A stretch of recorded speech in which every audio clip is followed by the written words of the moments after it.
Hi hello hates അമ്മൂലൊക്കെ എല്ലാവർക്കും സ്വാഗതം. അപ്പോൾ ഇന്നൊരു ചിക്കൻ പാസ്ത ആയാലോ.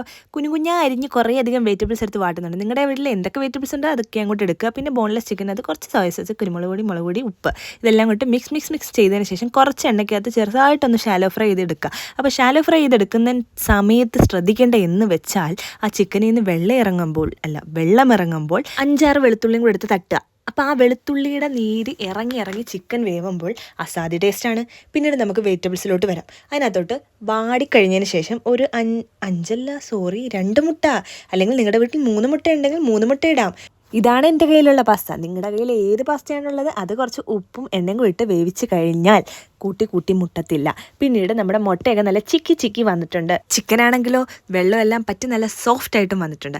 നേരത്തെ ചിക്കി വെച്ച മുട്ടയ്ക്കകത്തോട്ട് ക്യാപ്സിക്കവും ആ വറ്റി വന്ന ചിക്കൻ എടുത്ത് ഇതിനകത്തോട്ട് തട്ടിയ ശേഷം പിന്നെ വേവിച്ച് വെച്ച ക്യാപ്സിക്കം, ഞാൻ പറഞ്ഞ് ഞാൻ തന്നെ കൺഫ്യൂഷൻ ആവുകയാണല്ലേ. നിങ്ങൾക്ക് മനസ്സിലാവുന്നുണ്ടോ? എനിക്കറിയില്ല. പിന്നീട് വേവിച്ച് വെച്ച പാസ്തയും കൂടെ എടുത്ത് ഇതിനകത്ത് തട്ടി മിക്സ് ചെയ്തതിന് ശേഷം പിന്നെയും തീർന്നിട്ടില്ല.